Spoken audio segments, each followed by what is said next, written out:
there are also some issues that as I read this, there's part of me that's like, well, heck yeah.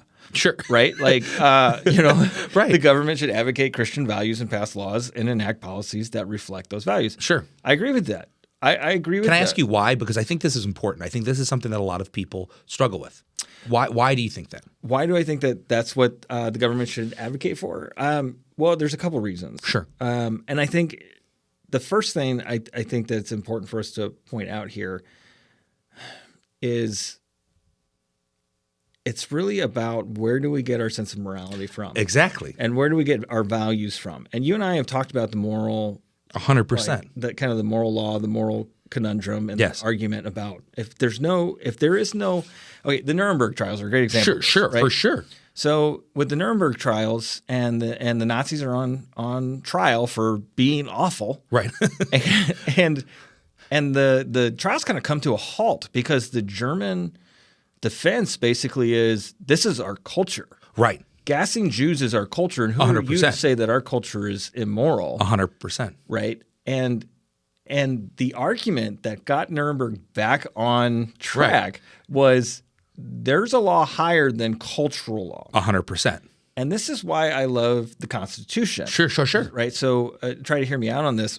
I love the idea that our government and the founding of our nation is based on a specific document Right. that we look back to Right. as our guideline. Right. Right? And sometimes it's problematic. Sure. And I think it can sometimes be problematic in the same way the Bible can be problematic Sure. in that you have to apply it to a new era. Sure. But so that in some senses it's not clear. Like I think of the Second Amendment Sure. and the argument around that and some of those how some of these things get applied. And we've also seen it misused. Right. Right? But you have this overarching this is Right. the goal. Right. Right?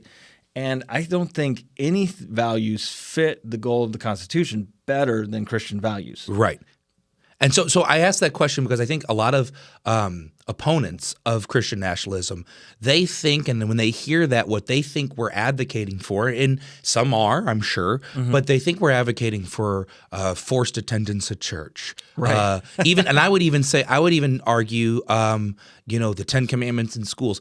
I mean, we would probably say, hey, that's not but our argument is not even about the expression of what happens. It's the reason behind the expression, which is our goal is to advocate for God's law. Why? Because God is good. Right. And so our ideas of morality, like you said, morality has to come from somewhere. It does. And so for us, we're saying there is no greater law, there's no greater love than that of Jesus Christ. And so everything should be filtered through that and through the Bible. And I think it's really interesting you said, the Constitution for the Christian Nationalist is like the Third Testament. Yeah.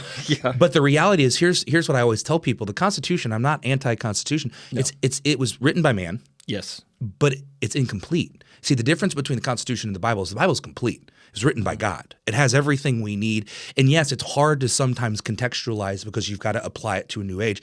But, just like the Constitution's like, oh, shoot, what do we do about slavery? Right. You know what I mean? Like, see, the Bible had already addressed that. Right. And when we have this debate about, well, what did we do? Where did we go? We went to the Bible and we said, God's not a God of pro-slavery. Slavery is wrong. You see what I'm saying? So there is a worth to Christian nationalism that is a purity per se. There is. Well, I would also say the Constitution falls apart without a deity. 100%. Because the claim of the Constitution is that your rights are not provided by man. Exactly right. The government doesn't give you your rights. They've started somewhere else. Right. They protect your rights. Right. Right. And so that's the important thing. Right. Now, I know that there's going to be the atheist, there's going to be the agnostic, there's going to be the person who's just not that spiritual. Sure. Who's going to say, look, but I'm not a Christian. I don't want to worship God.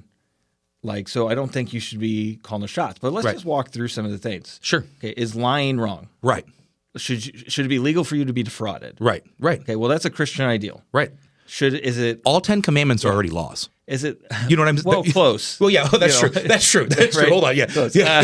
We'll say the last 5. Yeah. Right. Is covetousness a good thing? Right. Right. So there's not a law against covetousness. Right. But there's a wisdom. Well, are you allowed to steal? You're not allowed to steal. Right. you're allowed to commit adultery, but you're going to get less in the divorce, right? Right. And as a society, we're getting a little bit more open about that. Can't murder. Can't murder. And it tells you to respect your parents. Like tell me these are bad things. Right. Now, if you're going to say, well, I don't want to put no other gods before God because I don't believe in gods. Sure. Okay. I hear that. Right. But here's the thing is holding to a Christian value and holding to utilizing these Christian values to place what we would call civic laws. Right. Does not require you to worship God. Right. Sure. It does require you, though, to not kill your neighbor. Right. Right. And so we've already had a conversation about whether or not you can get to the point of saying murder's wrong if you don't have God. Sure. So I would refer everybody back to that one. Right. As we're talking through moral arguments. Moral arguments. But But this is why this is appealing, and why these concepts. And I would say that everything though that we just said, when we're talking about like making legislations based off of our Christian values, sure, that's not Christian nationalism. I was going to say that's where this begins to break down 100%. Yeah.